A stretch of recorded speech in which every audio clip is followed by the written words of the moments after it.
ఒకప్పుడు తెల్ల అన్నం హోదాకి సంకేతం. 30-40 ఏళ్ల క్రితం పేదవాళ్ళైతే జొన్నలు, సజ్జలు తింటారని, డబ్బున్న వాళ్ళైతే తెల్లగా మెరిసే బియ్యంతో వండిన అన్నాన్ని తింటారని ఒక భావన ఉండేది. కానీ ఇప్పుడు అది మారిపోయింది. ప్రభుత్వమే రేషన్ దుకాణాల ద్వారా అందరికీ బియ్యాన్ని సరఫరా చేస్తుండడంతో పేదవాళ్ళు కూడా ఆ బియ్యంతో వండిన అన్నాన్నే తింటున్నారు. వరి ధాన్యం మీద 2 పొరలు ఉంటాయి. పైది ఊక, దీన్ని ఎక్కువగా ఇటుక బట్టీల్లో వాడుతుంటారు. రెండవది తవుడు, దీన్ని పశువులకు, కోళ్లకు మేతగా వాడడంతో పాటు వంట నూనె కోసం వినియోగిస్తుంటారు. ఈ నూనెను మార్కెట్లో రైస్ బ్రాన్ ఆయిల్ గా పిలుస్తారు.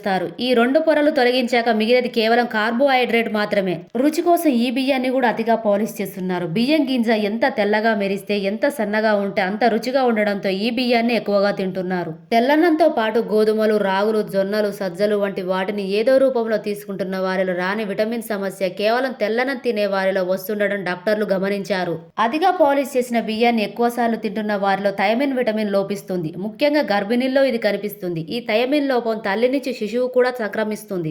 దాని ఫలితంగా ఏడాదిలో పిల్లలు బెర్రీ అనే గుండె వైఫల్య జబ్బు బారిన పడుతున్నారు. బెర్రీ అనేది ఒక విటమిన్ లోపంతో వచ్చే జబ్బు. తినే ఆహారంలో విటమిన్ ఏ, బి, సి, ఈ, కే ఇలా చాలా విటమిన్లు ఉంటాయి. బి విటమిన్ లో thiamine, riboflavin, pyridoxine, folic acid, cyanocobalamin ఇలా అనేక రకాలు ఉంటాయి. వీటిలో థైమిన్ చాలా ముఖ్యమైనది. స్థూల పోషకమైన పిండి పదార్థం శక్తిగా మారడానికి ఇది తప్పనిసరి. బియ్యం, గోధుమలు, జొన్నలు, సజ్జలు వీటి పైపొరలో థైమిన్ చాలా సమృద్ధిగా ఉంటుంది. బియ్యాన్ని మిలమిల మెరిసిపోయేలా ఎక్కువసార్లు పాలిష్ చేసే క్రమంలో ఈ థైమిన్ పోతుంది. బియ్యాన్ని ఎక్కువసార్లు కడిగినా, అన్నంలో గంజిని పారబోసినా ఇక అంతే. అందులో ఉన్న ఎంతో కొంత థైమిన్ కూడా పోతుంది. ఈ విటమిన్ లోపిస్తే గుండె, మెదడు, ఊపిరితిత్తుల వంటి వాటిపై చెడు ప్రభావం పడుతుంది. ముఖ్యంగా నవజాత శిశువులు ప్రాణాంతకంగా మారుతుంది. ఈ లోపాన్ని సరిదిద్దితే ఆరోగ్యవంతులు అవుతారు. ఆలస్యం చేస్తే పరిస్థితులు మరణానికి వరకు వెళ్లే ప్రమాదం ఉంది. మన దగ్గర పండించే మొత్తం ధాన్యంలో 60-70% వరకు ప్రభుత్వం కొంటుంది.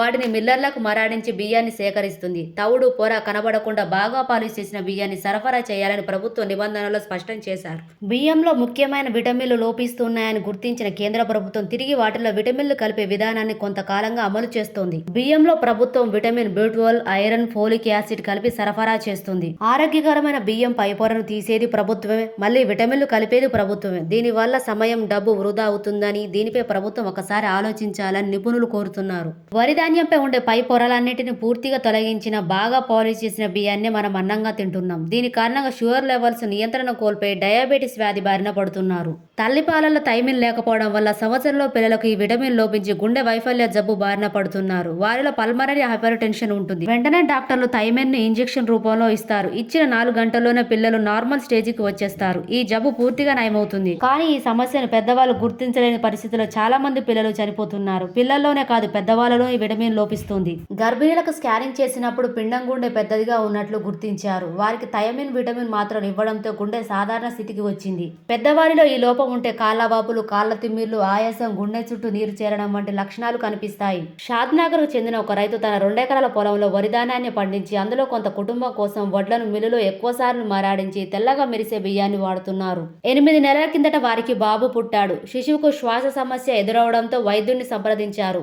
వైద్య పరీక్షలో బెరీ అనే గుండె జబ్బుతో శిశువు బాధపడుతున్నట్లు తేలింది. తల్లి గర్భధారణ సమయంలో ఏ విధమైన పరిస్థితులు, ఎటువంటి ఆహారం తీసుకున్నది అన్న విషయాలపై డాక్టర్ లోతుగా ఎంక్వైరీ చేయడంతో ఇంట్లో పైపొర పూర్తిగా తొలగించిన డబుల్ పాలిష్డ్ బియ్యాన్ని తినడమే శిశువు గుండె జబ్బుకు ప్రధాన కారణమని వెల్లడైంది. తల్లి ఈ బియ్యంతో వండిన అన్నం తినడం వల్ల శిశువులో థైమిన్, B1 విటమిన్ లోపించింది. ఇది గుండె జబ్బుకు దారితీసిందని వైద్యులు తెలిపారు. సరైన సమయంలో విటమిన్ లోపాన్ని గుర్తించి భర్తీ చేయడంతో శిశువు గుండె వైఫల్యం పూర్తిగా నయమై సాధారణ స్థితికి వచ్చింది. 41 మంది చిన్నారులను, వారి తల్లులను పరీక్షించారు. చిన్నారుల్లో 6 నెలలోపు వారు 95% మంది ఉన్నారు. సాధారణంగా థైమిన్ స్థాయి 60కి పైగా ఉండాలి. పరీక్షించిన పిల్లల్లో కనిష్టంగా 3.8 నుంచి గరిష్టంగా 43 ఉన్నట్లు తేలింది. తల్లుల్లో కూడా థైమిన్ కనిష్టంగా 2.1 నుంచి గరిష్టంగా 29గా ఉంది. సాధ్యమైనంత వరకు ముడి బియ్యాన్ని, అంటే ఒకసారి పాలిష్ చేసిన బియ్యాన్ని మాత్రమే వండుకొని తినాలి. వీలైనంత వరకు ఇతర ఆహార ధాన్యాలను కూడా కలిపి తీసుకోవాలి. పరుగు పందేలు, ఇతర పోటీల్లో పార్టిసిపేట్ చేసే క్రీడాకారులు గాయపడినప్పుడు వారి కండరాలకు ఎంతవరకు నష్టం కలిగిందన్న విషయాన్ని వారి నుంచి సేకరించిన ఒక రక్త బొట్టును విశ్లేషించడం ద్వారా కనుగొనవచ్చని కొత్తగా చేసిన రీసెర్చ్లో వెల్లడైంది. రన్నింగ్ రేసుల్లో పాల్గొనడం వల్ల, ఎక్కువసేపు ఎక్సర్సైజ్ చేయడం వల్ల కండరాలు గాయపడే అవకాశం ఉంది. ఈ కండర క్షయం పూర్తిగా నయం కాకుండా ఎప్పటిలాగా పోటీల్లో పాల్గొంటే క్రీడాకారుల సామర్థ్యం నశించే పరిస్థితి ఉంది. క్రీడాకారుల కండరాల ఆరోగ్యాన్ని ఒక రక్తపు చుక్కను పరీక్షించడం ద్వారా అంచనా వేసే ఈ పద్ధతిని proteomics international west western Australia university సంయుక్తంగా ఆవిష్కరించాయి. రక్తంలోని ఆక్సిడేటివ్ స్ట్రెస్ లెవెల్ను గుర్తించడం ద్వారా జరిగిన నష్టాన్ని అంచనా వేయవచ్చని ఈ సంస్థలు గుర్తించాయి. కండర నష్టాన్ని అంచనా వేయడంతో పాటు దెబ్బతిన్న కండరం తిరిగి సాధారణ స్థితికి రావడానికి ఎంత సమయం పడుతుందన్నది కూడా ఈ పద్ధతిలో కనుగొనవచ్చని ఫిజియాలజికల్ రిపోర్ట్స్ అనే జర్నల్లో ప్రచురితమైన ఒక వ్యాసంలో ఉంది. గాయపడిన క్రీడాకారులు ఎంతకాలం విశ్రాంతి తీసుకోవాలి, ఎంతకాలానికి తిరిగి ఎక్సర్సైజ్ని ట్రైనింగ్ను ప్రారంభించాలి అనేది ఖచ్చితంగా తేల్చడానికి ఈ పరీక్ష వీలు కల్పిస్తుందని సైంటిస్టులు అంటున్నారు.